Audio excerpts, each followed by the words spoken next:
네, 시작하겠습니다. 자, 430페이지.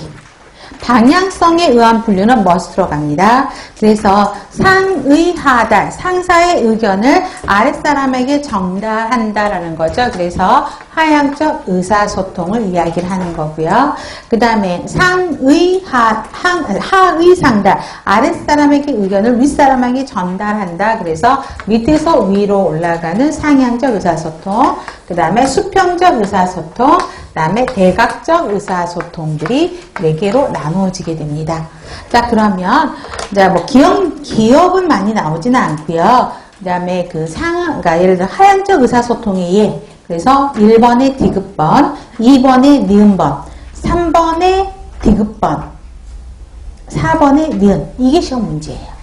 그래서 자, 주로 상의하다, 하향적인 거는 공식적인 라인 조직을 타고 라인을 통해서 의사 전달이 되는 거죠. 그래서 위계질서라든가 명령 계통에 따라서 상급자에게서 하급자로 되는 거죠.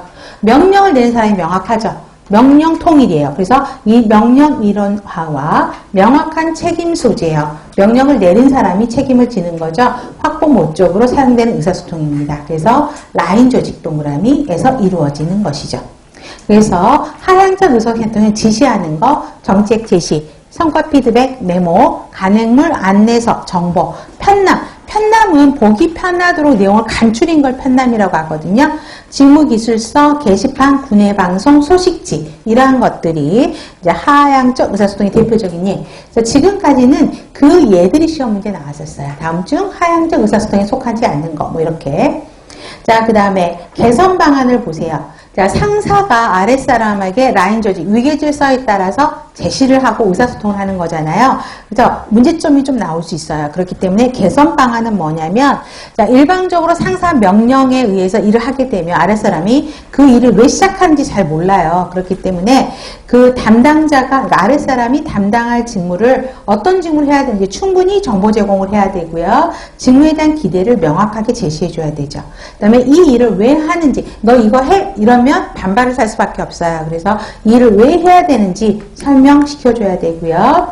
지속적으로 계속 피드백을 제공해야지만이 구성원이 목표 달성을 위해서 한다라는 거죠. 이거 해놓고 6개월 뒤에 다 했니? 아니요. 이렇게 되는 거거든요. 그래서 지속적인 피드백을 해야 되고요.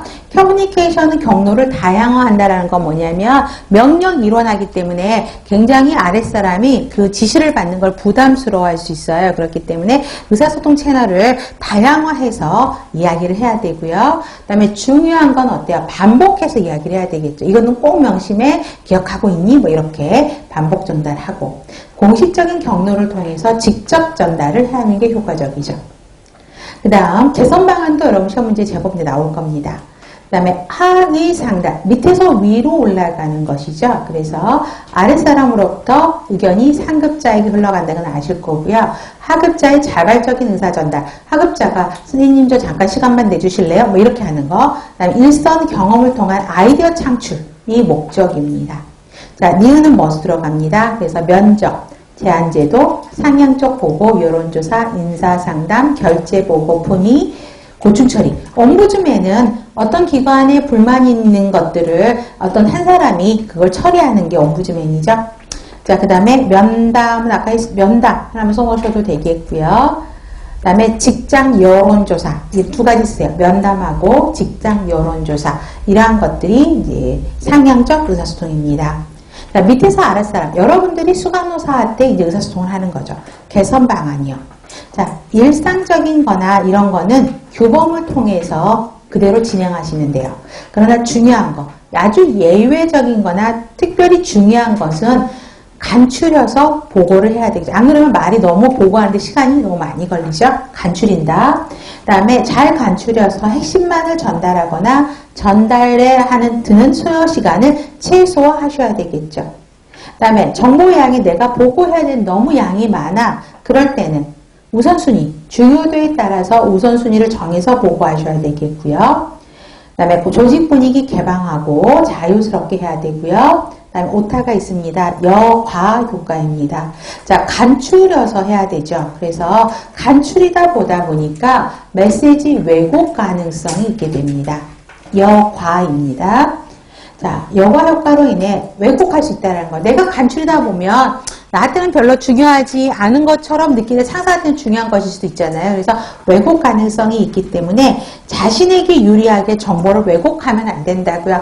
말을 하면서 아로 말하는 거랑 어로 말하는 건 틀릴 수 있잖아요. 그렇기 때문에 왜곡하면 안 된다라고 보시면 됩니다.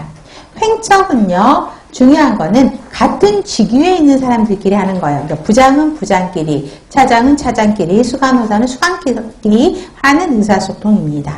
그래서 특히 분업화라는 건 세분화됐다는 이야기예요. 세분화된 조직에서 또 상호 일하는 게 서로 의존하는 업무가 많을수록 수평적인 의사소통의 필요성은 점차 커진다. 흐름 이해되시죠?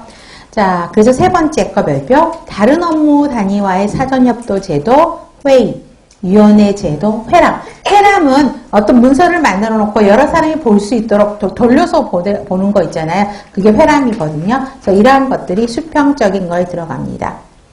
그 다음에 개선 방안은 얘는 거의 나오진 않고요. 대각적 의사소통 방안은, 의사소통은 계층이 서로 다른 사람, 그러니까 옆에 에피병동 수간호사와 다른 병동의 간호사와 하는 의사소통, 부장과 수간호사가 하는 의사소통입니다. 그래서 보시면 되겠고요. 그래서 니은번 기억하시면 되죠. 그것만 기억하시면 대각적 의사소통 거의 많이 나오진 않고요. 가장 많이 나오는 게 상향적, 하향적이 나옵니다.